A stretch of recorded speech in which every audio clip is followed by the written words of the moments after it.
So Kirby, we were just touching on real estate. Can you going into that, when you first began investing in real estate or investing in general, what was your family dynamic as far as was there any support from your family at that time? And then leading until now, because for most investors, it's kind of a lonely journey and people might be looking for some kind of support. Did you have any of that going into your path? So what you said is the most important is being an investor is a long journey because as an investor, you're taking risks. And most people are not made up to take risks. Most people look at the dynamic of, hey, I'm exchanging my time for money.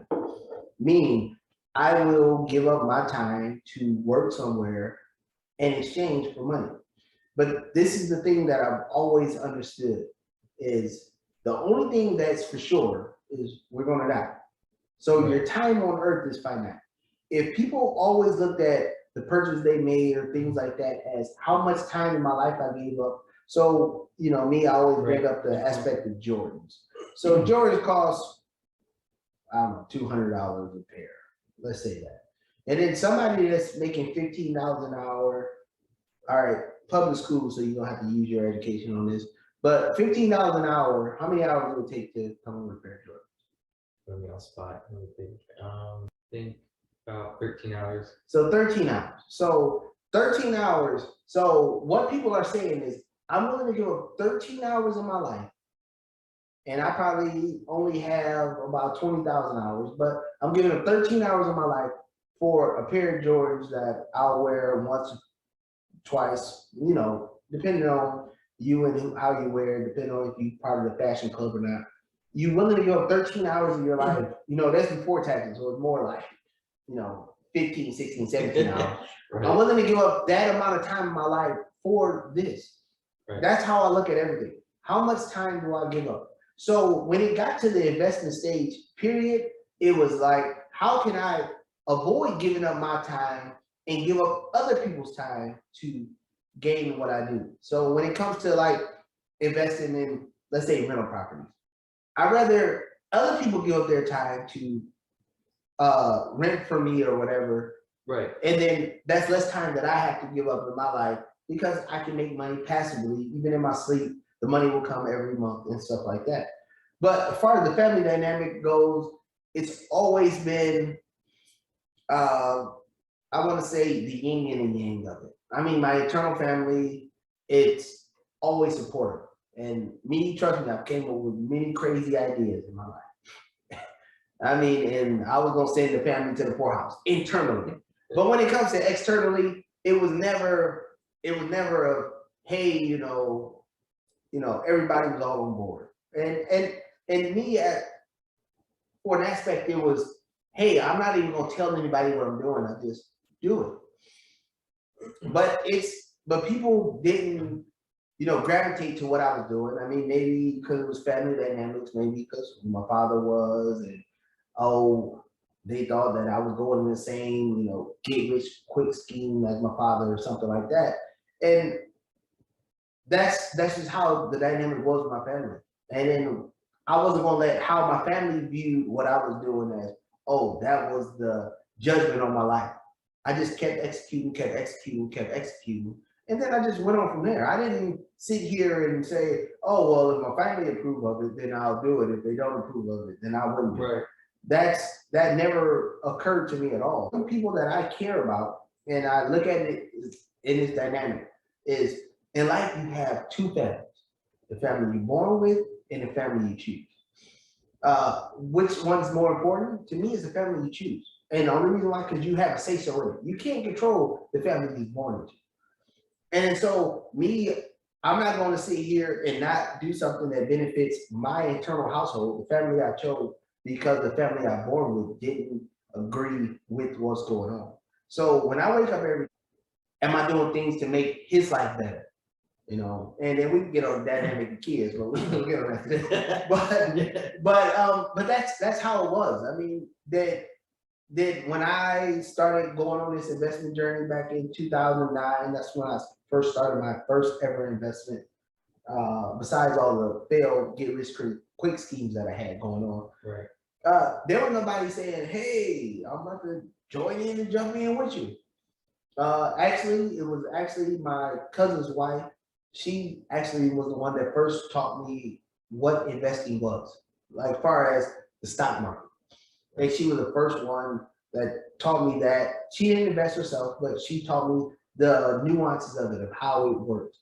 And it just went on from there. But besides that, I always told people what I was doing. But again, like I said, I don't know if it's the dynamics of the family, you know, who my father, who my mother was.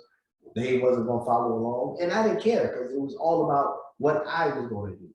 And then as time went on, I became more successful at investing in the stock market, and then I went into the real estate game, and then I went to start buying businesses and stuff like that. That it just kept flowing and kept flowing.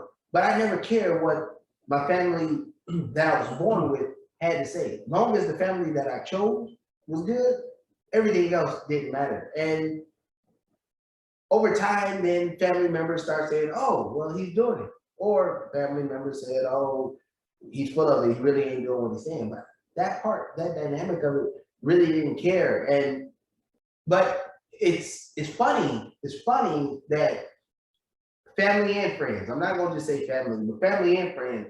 Nobody wanted to join into the cause of, hey, you invested, you know, the money that I exchanged for working instead of going to blow it on clubs and partying and all that, instead of taking it and investing it. The more successful I became at it, they just looked at it as, okay, he's good with money. Then now we know somebody who we can ask for money from. And that's usually how it worked. But now, of course, fast forward from then to now, I have four more family members, more friends that's into the investment game and stuff like that. But as far as the totality of my entire family, everybody's on board with investing and stop just working to exchange their time for money for the little frivolous things in life, that we're not even on par of, let's say 50-50 or 50 doing it, 59 members that realize, you know, over time, like, hey, he's doing what he's saying and I want a part of that game. So that part did develop a little bit, but for the most part, everybody's still living their life that they've been living it. And they still don't understand the dynamic of exchanging time for money, as in, don't exchange your time, which you only have a finite time of. Not don't. I want to fix that. It's not don't. You can exchange your time for money, but don't exchange your time for stuff. Meaning, meaning don't go out and buying stuff. Use that time you exchange for money, as i.e. a job, and use that to invest so other people can exchange their time for the money that you make, so you can finally live that lifestyle that you wanted to live. You could buy the house that you wanted to do, but you're buying it off other people's time, not the time that you're actually putting into the game. My brother, he's always, and I can't lie, he always worked his butt off. Always worked his butt off. I mean, he never seen the fruition of it because it was always shade time for money. And then with the money that he made, he couldn't do the things that he wanted to do. But a couple of years ago, he called me up.